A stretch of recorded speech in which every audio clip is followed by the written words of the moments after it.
తెచ్చారా? ఇలాంటి పనులు చేస్తే కొడతాను. ఇలా ఇచ్చేయండి. ఒక్కటే తీసాను నాన్న. పక్కింట్లో పెద్ద మంట వేశారు నాన్న. మన ఇంట్లోనూ వేద్దామని. పెదనాన్న, నాన్న మమ్మల్ని మంట వేయనింటలేదు చూడు పెదనాన్న. ఫోన్లే సుబ్బరామయ్య, వాళ్ళ సరదా కాదండి ఎందుకు. ఇది పెరడు తలుపు అన్నాయా? అయితే ఇందులే, పర్వాలేదు. రే తీసుకెళ్ళండి. ఏమిటే ఇది? జెండా కర్ర అండి. పక్క వీధి నుంచి కర్ర వేసుకొచ్చి మన ఇంటి ముందు జెండా వేద్దామని. ముగ్గులు, జెండా కర్రలు, బొంగరాలు, ఉరితాళ్లు, పురికొసలు వెయ్యరే. ఈ పక్కింటి వాళ్ళ ముగ్గులు చూడు ఎంత లక్షణంగా ఉన్నాయో. నీ ముగ్గులు టమాటా పళ్ళు, దోసకాయలు, చింతపండు, గోంగూర పచ్చడి, నీ బొంద, మన్ను, మశానవును. ఈసారి పండక్కి మీ నాన్నని ఓ లారీ ముగ్గు పంపిస్తామని చెప్తాను. ముగ్గు కొనలేక ఆస్తి నుగ్గు అయిపోతాను. మా నాన్నగారి దగ్గర గోల్డ్ అంత కట్టం తీసుకున్నారుగా, కొనండి. అయ్యో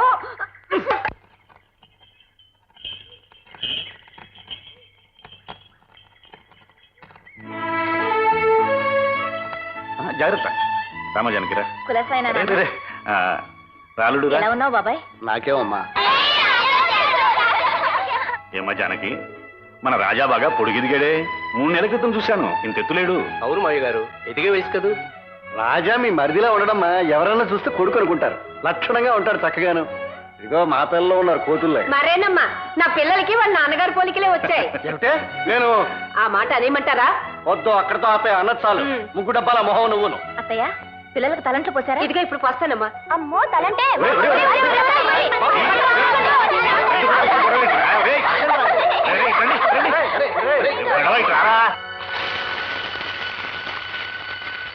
జానకి, రాజా లక్ష్మి పక్క పక్కన నిలబడితే ఎంత ముచ్చటగా ఉన్నారో చూడు. వయసు అలాంటిది బావగారు. లక్ష్మి మావాడి పక్కన నిలబెట్టినా ముచ్చటగానే ఉంటుంది. ఏదమ్మా జరుగు. చూడండి. అయితే ఒక మంచి ముహూర్తం చూడండి మామగారు. వాళ్ళిద్దరు పెళ్లి కూడా చేస్తే అక్కా చెల్లెలిద్దరు తోడుకోళ్ళు అవుతారు, ఒకే ఇంట్లో హాయిగా ఉంటారు. ఏమే లక్ష్మి, రాజాబాబుని పెళ్లి చేసుకుంటావా? నర్మయ్, పసిపిల్ల దానికి ఏం తెలుస్తుంది? ఎవరిని చేసుకోమంటే వాళ్ళు చేసుకుంటాను అంటుంది. ఏమ్మా నన్ను చేసుకుంటావా? చీపురు కట్లా ఉన్నావు, నేను చేస్తాను పా. నా తల్లే, ఆ మాట నువ్వు అనగలిగావు, నేను అనలేకపోయానమ్మా.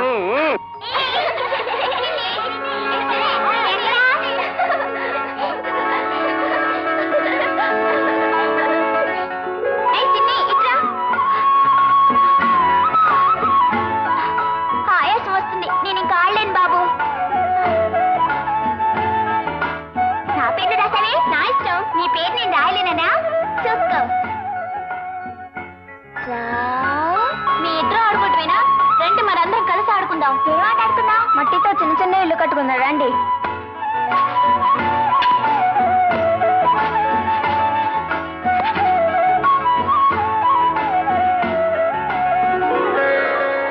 ఇక్కడ ఏదో బొమ్మ ఉంది. బొమ్మ కాదు, దేవుడు. ఇక్కడ కూడా ఉంది.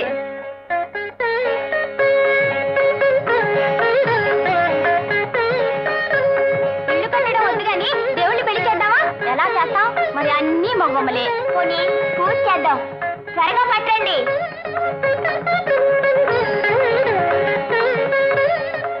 ఆ విగ్రహాలు ఎక్కడే బాబు?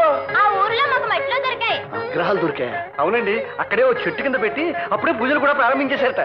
ఏమిటి, మన సరిహద్దులో దొరికిన విగ్రహాలు వాళ్ళవంటున్నారా? అవును ప్రెసిడెంట్ గారు. పైపిచ్చు వాటి మీద హక్కు వాళ్ళకే ఉందంటున్నారు. మన ఊళ్ళో దొరికిన విగ్రహాల మీద వాళ్ళ హక్కు ఏమిటి? పదండి, తాడో పేడో తేల్చుకుందాం. ఆవేశపడకండి బాబు గారు. విగ్రహాలకు ప్రతిష్ఠ ఎక్కడ జరిగితే అవి ఆ స్థలానికి చెందుతాయి కానీ దొరికిన ఊరికి చెందవు. మీరు ఇలా మాట్లాడడం అన్యాయం బావుగారు. నిధి నిక్షేపాలు ఎక్కడ దొరికితే అవి ఆ స్థలానికి చెందినట్టు అవుతాయా కావా? మా ఊళ్ళో దొరికిన విగ్రహాలను మేము చేజార్చుకుంటే మా ఊరికి అరిష్టం చుట్టుకుంటుంది. బావగారు, ప్రాణప్రతిష్ఠ జరిగిన విగ్రహాల్ని కదిలించడం మహాపాపం. అటు చూడండి, పూజా పురస్కారాలు కూడా జరిగిపోతున్నాయి. ఇప్పుడు వాటిని ఇక్కడి నుంచి పెకిలించి మీ ఊరికి తీసుకెళ్లడం పద్ధతి కాదు. ఆడల బతిమాలేదండి అక్కయ్య గారు. రండి, వాటి తీసుకుపోదండి. ముందుకు వేశారా ఊరుకో. మా విగ్రహాలు మేము తీసుకుంటే మధ్యలో మీ అడ్డే ఉంటాయా? తప్పండి.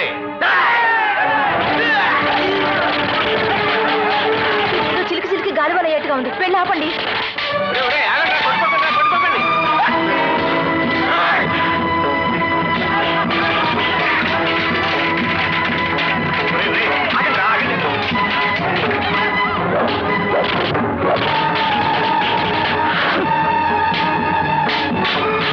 ఏమండి, అక్కడ చావు పట్టుకుంటున్నారు. పక్కన కూర్చుంటున్నారే, వెళ్ళండి. మధ్యలో తలదూర్చానంటే నా తలపోతుంది నీకే.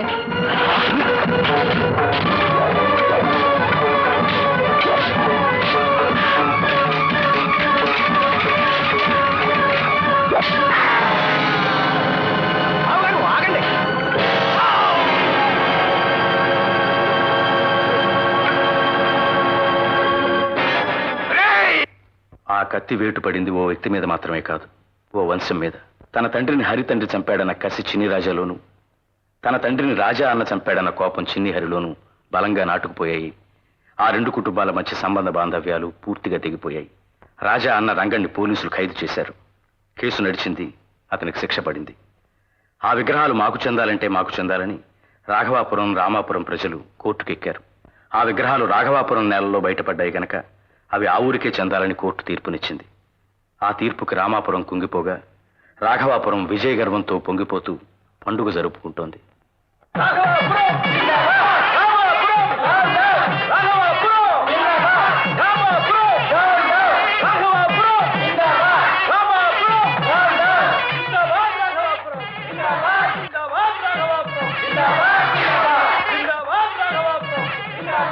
అవమానాన్ని బాధని భరిస్తూ మీరు ఈ ఊళ్ళో ఉండలేరు అనిపిస్తుంది బావగారు.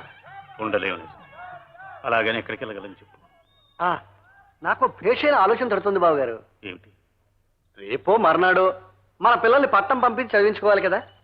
వాళ్ళు ఇక్కడే వదిలేస్తే ఈ వానాకాలం చదువులు వాళ్ళకి బురద బుద్ధులు నేర్పుతాయి. అంచేత మీరు మన సుబ్బరామయ్య పిల్లల్ని అలాగే మానవసుల్ని తీసుకుని పట్నం వెళ్ళి ఓ చిన్న ఇంట్లో చక్కటి కాపురం పెడితే అటు పిల్లలు చదువులు చదువుతాయి, ఇటు మీకు మనశ్శాంతిగానే ఉంటుంది. అవునమ్మా, నేను విన్నానా మాట. సుబ్బరామయ్య గారి పిల్లల్ని, నారాయణ గారి పిల్లల్ని తీసుకుని పెద్ద ఆయన పట్నం వెళ్ళిపోతాట. తాను అక్కడుండి వాళ్ళని చదివిస్తాట. నీకు తెలీదా విషయం? ఎలా తెలుస్తుంది? అల్లుడు జైల్లో పడ్డాడని తెలిసినా కూతుర్ని పలకరించడానికి కూడా రాలేదు ఆ గోవిందయ్య. అంతలా గుండెలేని మనిషి కన్న తండ్రా, కసాయివాడు గాని. ఇదిగో మీరందరూ కలిసి మా వద్ద నేర్పిస్తున్నారు. ఇంకా అట్టుబడి తింటూ కూర్చుంటారే? కొండకి నుంచి కొండే. ఏడవ కొద్దినా, నువ్వేడిస్తే నాకు ఏడుపు వస్తుంది. వాళ్ళందరూ వెళ్ళిపోని, నేను నీ దగ్గరే ఉంటాను వదినా. నేను నిన్ను వదిలి ఎక్కడికి వెళ్ళను. రాజా,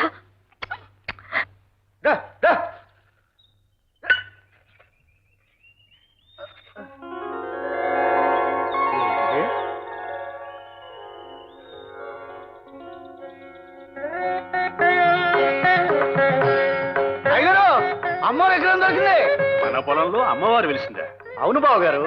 అలనాడు జనక మహారాజు పొలం దున్నుతూ ఉంటే ఏ విధంగా అయితే నాగల గురుకు తెలిసి సీతమ్మ అవతరించిందో సరిగ్గా అలాగే మన పొలంలో ఇంత సీతమ్మ విగ్రహం బయటపడింది. ఈ శుభవార్త చెప్పాలని పట్టం పరిగెత్తుకొచ్చాను. ఇకనే వెంటనే ఆ విగ్రహాన్ని ప్రతిష్ఠించి నిత్య దీపారాధన, నిత్య నైవేద్యం ఏర్పాటు చేయించున్నారాయన. ఆహా, అంతటితో ఊరుకుంటానా?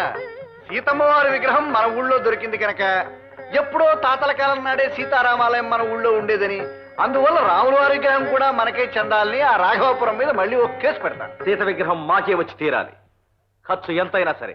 ఇది మా ఊరు పరువు ప్రతిష్టకు సంబంధించిన విషయం. ఖర్చుల విషయం మీరు వదిలేయండి. సీత విగ్రహాన్ని మీకు అప్పగించే బాధ్యత నాది. ప్రస్తుతానికి ఖర్చులకు వెయ్యిపిస్తే. ఖర్చులకి మేము వెనకాడం లాయర్ గారు. ఇదిగో, ఎన్ని కోట్లైనా తిరుగుతాం, ఎన్ని వేలైనా భరిస్తాం. ఆ రామలక్ష్మణ ఆంజనేయ స్వామి విగ్రహాలు మాకే చెందాలి. మా ఊళ్ళో మేము ఘనంగా గుడి కట్టుకోవాలి. అదండి మా కోరిక. ఆ విగ్రహాలు మీకు వచ్చేలా బల్లబుద్ధి మరీ వాదించే పూచి నాది. ఆ విషయం మీరు మర్చిపోండి. వస్తాను. అలాగే.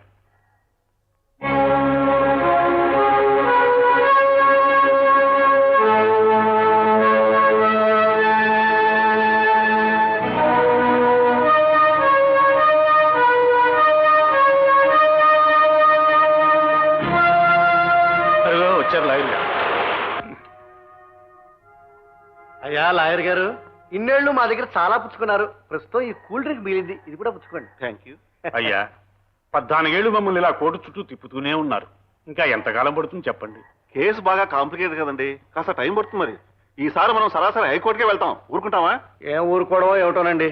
కేసు ఇంకా కోర్టులో ఉండగానే మేము ఇక్కడ ముసలాళ్ళు అయిపోయాం, మా పిల్లలు అక్కడ పెద్దవాళ్ళు అయిపోయారు.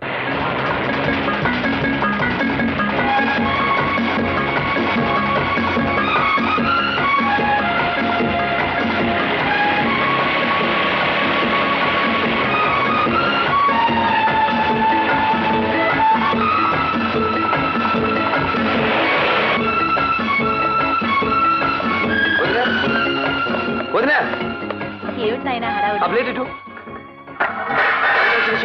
అబ్బా మొదలవయ్యా, చెయ్యి ఊడిపోయేలా ఉంది. ఓ శుభార్త, నీకెంతో సంబరం కలిగించే మంచి వార్త.